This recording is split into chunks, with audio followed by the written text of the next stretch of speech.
सुख चैन के दिन। प्रेरितों के काम अध्याय 3 पद संख्या 19। इसलिए पश्चाताप करो और लौट आओ कि तुम्हारे पाप मिटाए जाए, जिससे कि प्रभु की उपस्थिति से सुख चैन के दिन आए। कई बार हम अपनी तुलना दूसरों के साथ करते हैं, परंतु बाइबल बताती है कि हमारी बनावट अनोखी है और हमारे पास भिन्न भिन्न गुण हैं। पद 6 से 8। जी हाँ, परमेश्वर ने हम में से हर एक को वरदान दिया है कि हम किसी विशेष काम को औरों से बेहतर करें।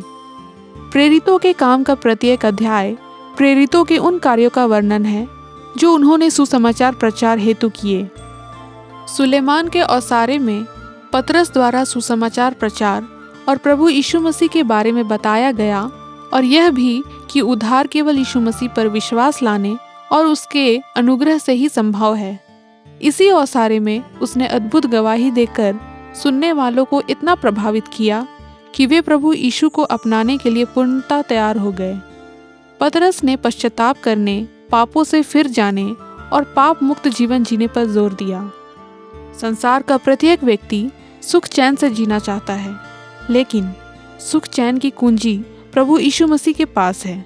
शैतान इंसान को सुख चैन से रहने देना नहीं चाहता, कभी बीमारियों के रूप में, कभी लालच और बेईमानी के रूप में, तो कभी घृणित पापों में फंसाकर वह लोगों का सुख चैन छीन लेता है।